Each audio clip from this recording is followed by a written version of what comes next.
Hi there. I am the CRM Ninja, and on today's episode of the Oops Factor, I have Joy Kirkwood. Welcome to the show, Joy. Thanks so much for having me. I do love your background. I've been staring at all the colors since we started. Well, the reason I have this background is I was going to ask about your interest in knitting, and I thought, what could be more appropriate than having a lot of multicolored yarn up? There's if you are a sort of a crafts, handcrafts person, yarn just makes you go, ooh. You just can't look away from it. It is the most expensive hobby that I think I've ever had.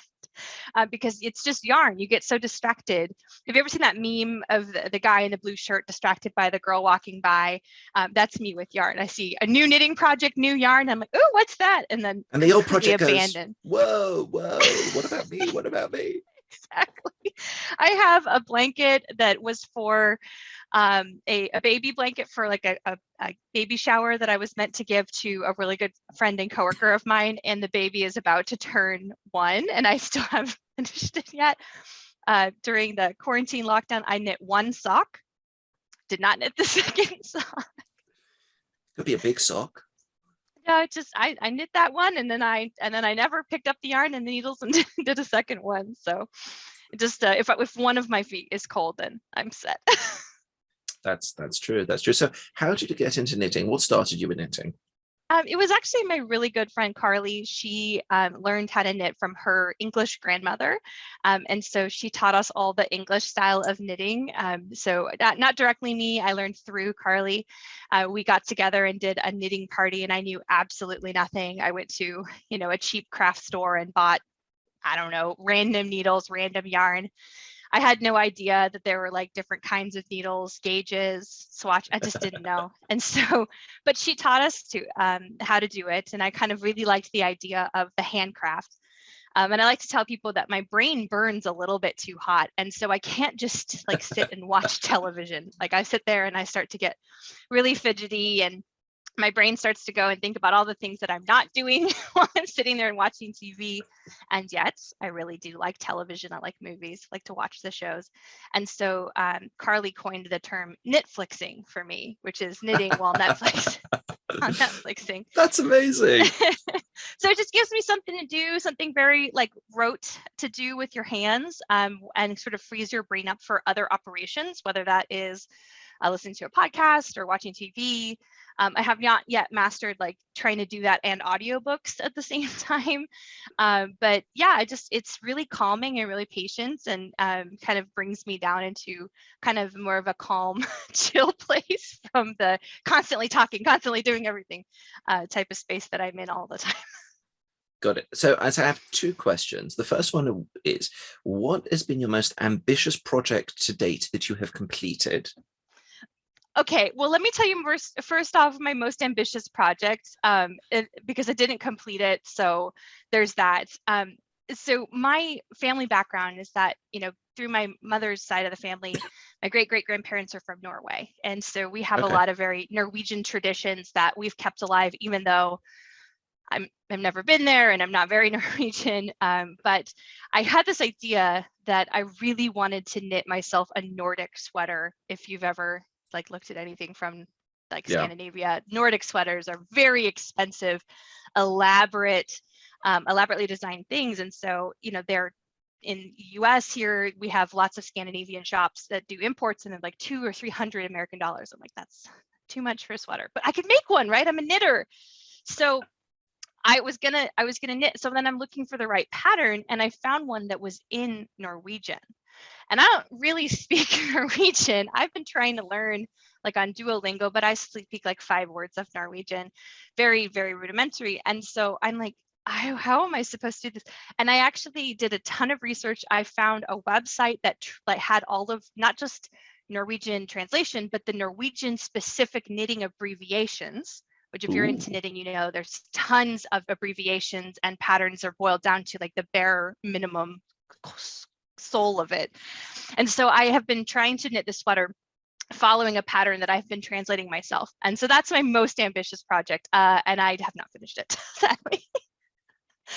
I think that the most ambitious project I did actually finish, I have, gosh, The most one that I've actually finished, most of them are not very ambitious. Sadly, the ambitious ones I think I don't finish, but I did knit a couple of blankets.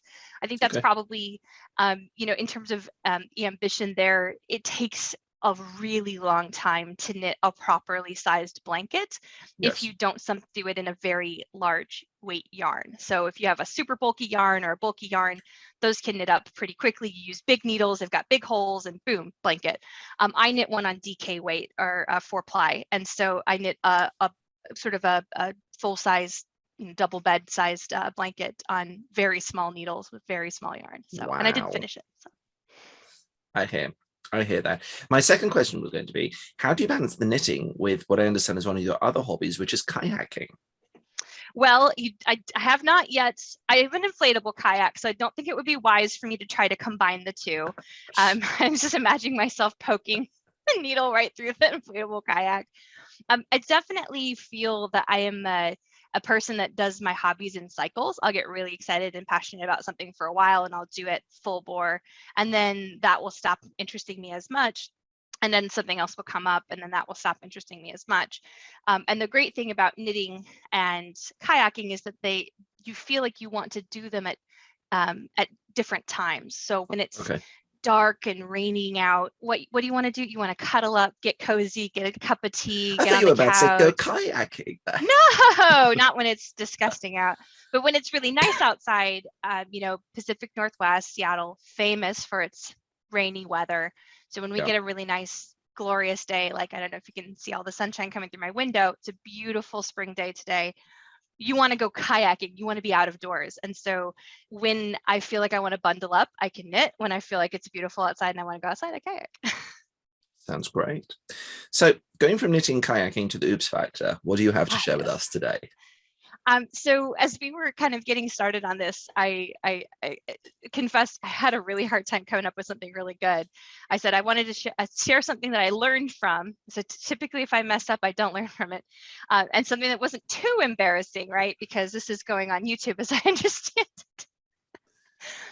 So I kind of did some really good thinking about this last week, and what I'd like to share is kind of how I stepped into a growth mindset. I think that's kind of a topic that's Okay. all the rage these days.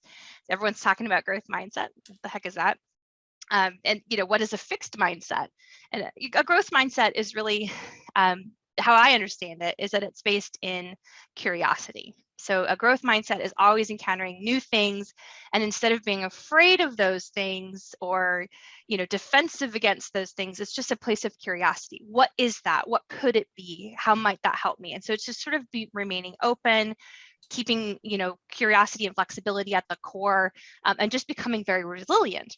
And the opposite of that, of course, is a fixed mindset where you are rigid and brittle.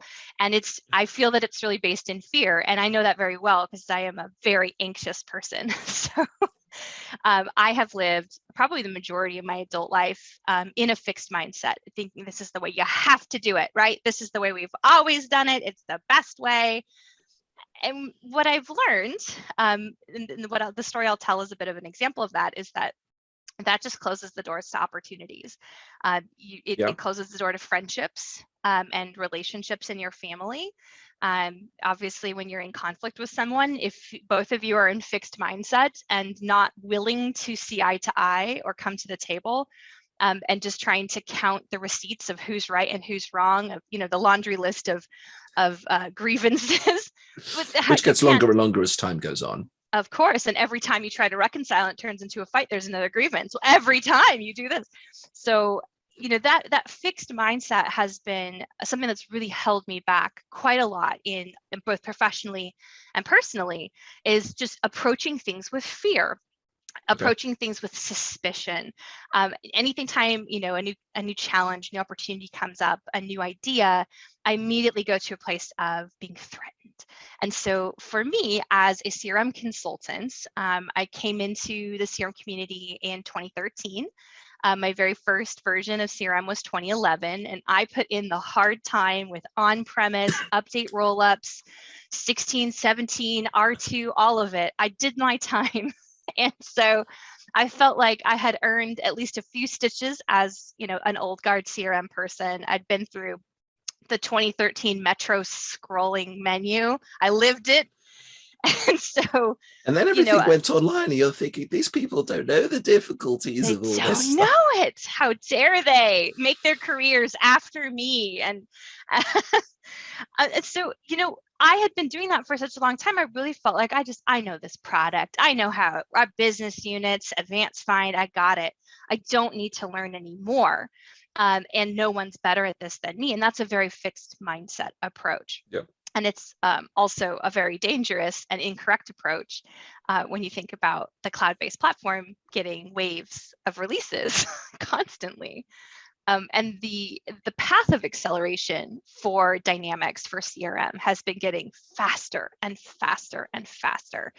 And with a fixed mindset, with that very defensive approach, there is absolutely no way to hold on to that and still remain in a place where you feel superior to others, right? I know everything, I've done this.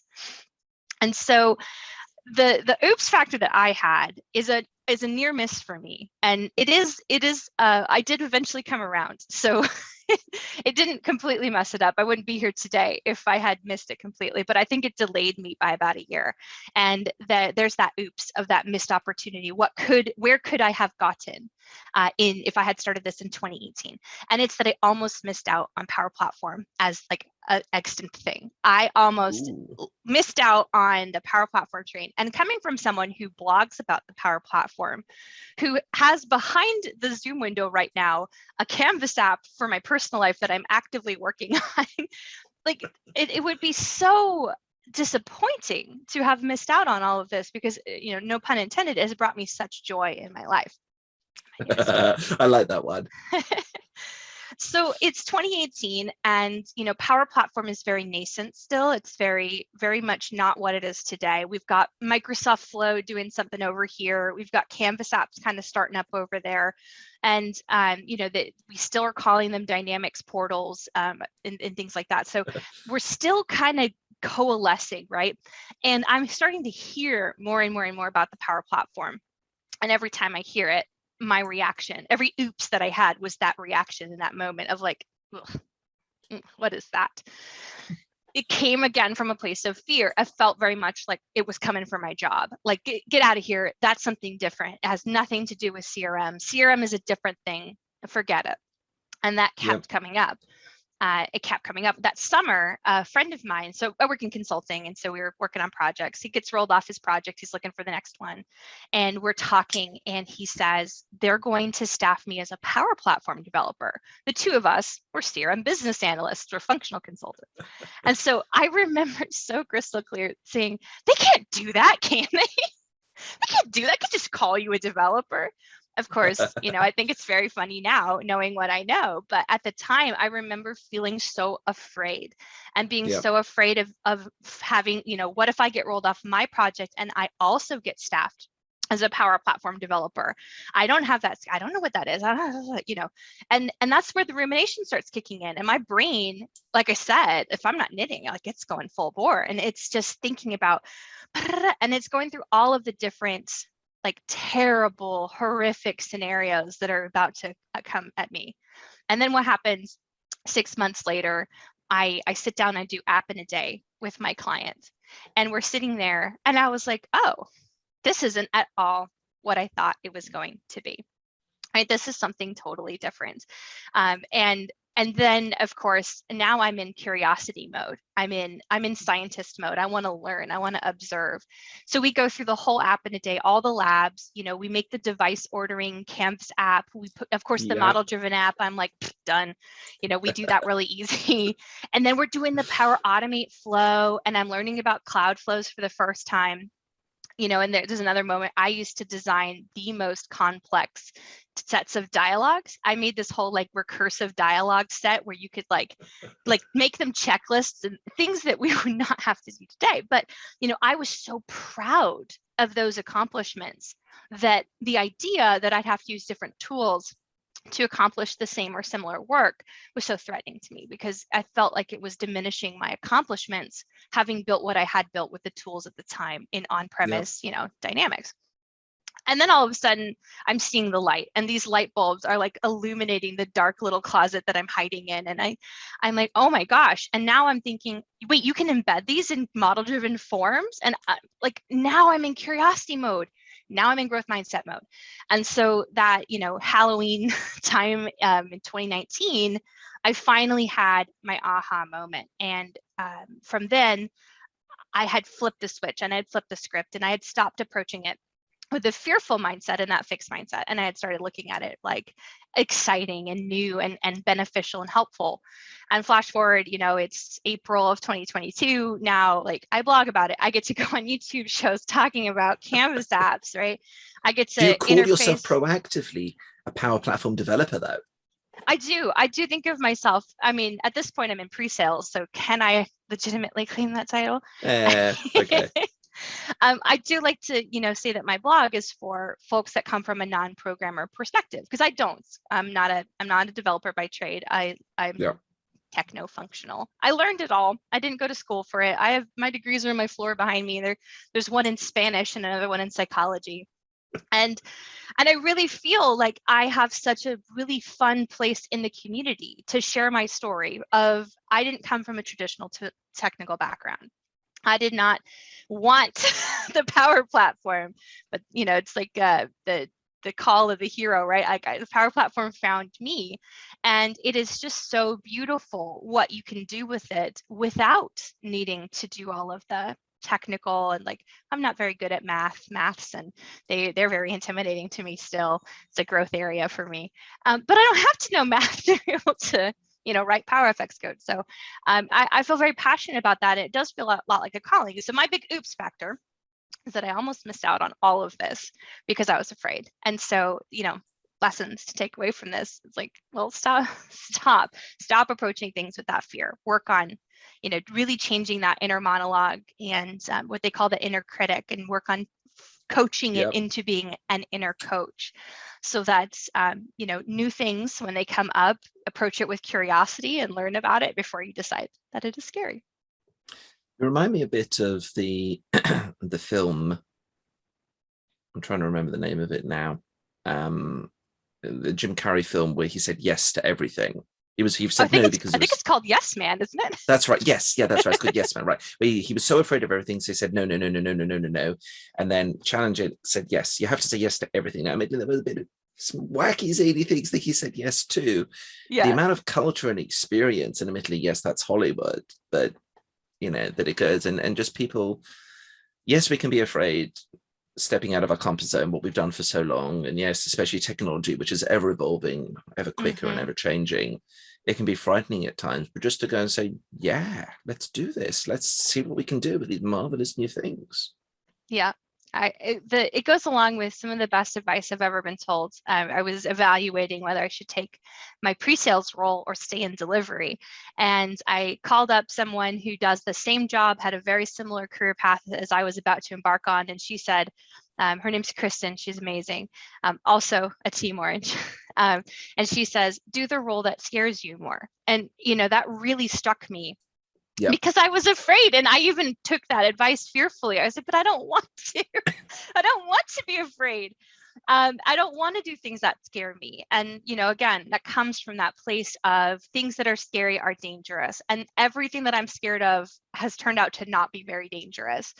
Just I'm an anxious person. And so for all of my fellow people who suffer from anxiety or who are shy or who hold themselves back artificially, this is your call to action. The next time something comes up that strikes fear into your poor heart, just jump in, just try it. Say yes. Say yes. Exactly. Yes. Say yes, because you just absolutely never know where these roads will lead. And it led for me to a passion and a calling and a career path. So it's been very personally and professionally quite rewarding to have said yes, to have tried it. Amazing. Well, Joy, thank you so much for coming on the show and sharing this absolutely inspiring and amazing story. Thank you. I really appreciated being here. Thank you for having me. It's a massive pleasure. Viewers, we hope that you've enjoyed it. Feel free to check out the rest of the Oops Factor playlist, subscribe to the channel, take a look at the blog. And if you would like to come on and share your own story, your own Oops Factor, feel free to hit the link somewhere in the description below, put in your details, and I'll reach out to have you on the show. But above all, Have an amazing day.